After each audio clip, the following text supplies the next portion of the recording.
morning guys, ayan, magluluto tayo ng pakbet na may leftover na inihaw na tilapia.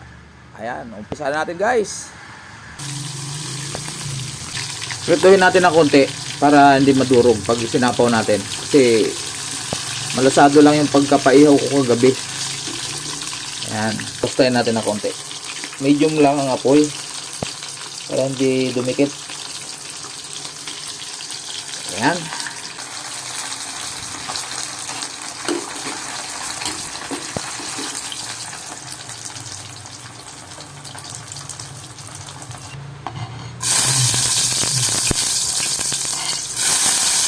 Okay, bawang muna. Mag golden brown, pwede nilagay ang sibuyas. Binilisan ko na guys, tanghali na. Malakas ng video, malakas na apoy niyan. Ang problema dyan. Basta importante, maluto natin ang ricados. Bawang sibuyas lang naman muna yan. Saka kamatis, syempre. Nasubdan natin yung kamatis. Mabilisan luto lang. Ito guys yung aking leftover. Ito yung leftover ko nung kahapon. Ay kagabi pala, bumili ako ng tilapyang inihaw na tilapia. Ay ngayon, hindi ko naman kaya ubusin yan dahil ako lang mag-isa. So, mas masarap pa ako, gulay naman. Bumili ako ng nakabalot na yung pangpakbit. May suki ako dyan na bagong bago yung pakbit nila, bagong hinihiwa talaga nila ng actual. So, bumili ako ng isang balot, halagang 30 pesos. At sinamahan ko ng saluyot. So yan, patuyuin lang muna natin ng konti. So takpan natin para mabilis lumambot yung kamatis. Gusto ko sa kamatis dinudurog ko ng konti para kumatas siya. Eto, buksan natin. Ayan, pwede na yan. Pwede na yan guys. Ayan, medyo na yung kamatis. Hindi ko na linlagyan ng luya. Supposed to be may luya to pero hindi ko na lalagyan ng luya. Sama ko na tong gulay. Sama ko siya, igigisa ko siya dyan sa pinaggisahan ng mga ricados. So, ganyan ginagawa ko. Kanya-kanya tayo na style. Ayaw ko kung ganyan din. May alam mo ako dito konti. Pero luto na naman to, kaya pwede yung ipahuli na konti. So, meron ako alamang dito. Yan, ready na yan. Pampalasa lalo. Luto na naman niya, kaya hindi ko na muna isasama rito sa gulay. Pero pag yung hilaw yung alamang, kailangan igisa nyo guys para hindi malangsa. Sa sikreto ng mga nagluluto ng pakbet, minsan kasi nahaluan nila ng alamang, lalo yung mga bili sa palengke, hindi nila linuluto ng maigi, so malangsa.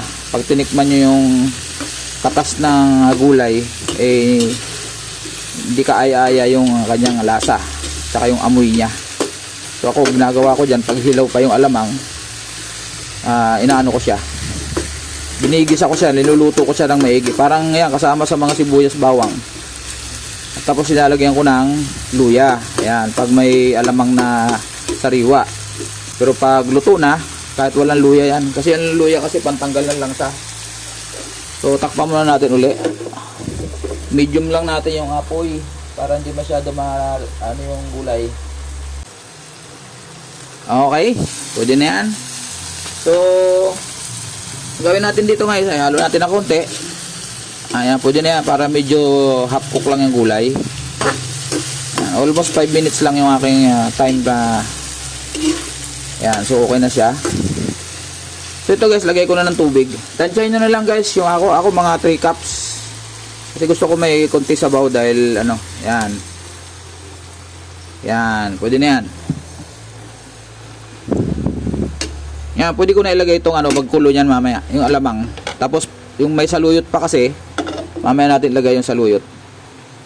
Okay, lakasan natin konti. Ayun guys, kumulo na. So, pwede natin ilagay yung alamang, tsaka yung oyster sauce. Ito, hindi naman ito maalat guys, dahil ito ay pwedeng sausawan ng mangga. At luto na siya. Ready na siya. Nasa bote siya. Tinakal ko lang dyan sa malit na para matansya ko. Yan. Tapos lagay natin yung oyster sauce na konti. Konti lang to guys, lagyan ko lang ng tubig para masimot yung ilalim. Ayan, kung mapapansin nyo, halos wala na. Pero sayang kasi yung laman. Mahilig ako sa oyster sauce. Lahat ng gulay, karamihan oyster sauce. Lalo pag yung mga mushroom, beans, yan, lahat ng beans. Ngayon ako ng oyster sauce para pampasarap. Pampalinamnam ng lasa. At medyo manamis-namis na rin siya na konti ang oyster sauce.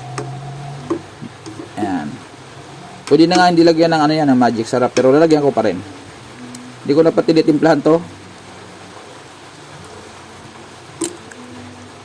Ayun, so lalagyan ko siya ng magic. Ayan, tama na. Ngayon, total may alamang naman yan, tsaka isda rin yung ipapatong natin. So, asin na lang ilagay natin. At kunting asin lang, alalay lang ang paglagay ng asin para hindi, baka pag nasobra kasi ng alat, mahirap na bawiin. So, tinikman ko kanina, so parang tingin ko kunti lang ang kailangan. Ayoko kasi ng maalat guys, lalo sa gulay. Gusto ko yung nahihigop ko yung sabaw na isasabaw sa kanin. Sabaw is life sa akin kasi guys. Tama lang. Megin, di ko inubos. Yan o. Tama-tama lang. So, ilalagay ko na yung saluyot. Yan. Masustansyang saluyot. Yan. Yan. May naiwan pang sitaw. Yan. Malasa na siya guys dahil sa alamang. So, yung inihaw na tilapia, kanina na prinito ko ng konti kasi malasado lang kasi yung pagpaihaw ko niyang kagabi. So ipatong natin itong dalawang sili. Siyempre sili is life. Ay mga Bicolano. So kailangan yan. Pero hindi ko papaanghangin yung sabaw. Kaya sapaw lang siya. Kung gusto kong manghang, saka ko lang siya dudurugin sa isang mangko. Doon ko ilalagay yung sinando ko na gulay. So papatong na natin tong ating inihaw na tilapia na ginawa kong prito kanina para hindi siya madurog. Sinama ko na rin yung ulo para mas malasa. Babaon ko siya dyan kasi magdadagdag siya ng lasa dyan pag kumatas siya. Ayan guys. So ito, pwede kong lagyan ng konting sabaw para kumatas din siya dyan sa ilalim. Ayan. So diba guys, masarap yan. Ayan. So, paano natin ng konti ng mga 2 minutes? Hanguin na natin kasi dapat hapok lang ang gulay.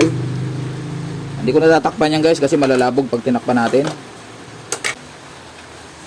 Ano lang natin itong sili para lumambot-lambot ng konti. Naan natin ang apoy para hindi siya malabog. Medium.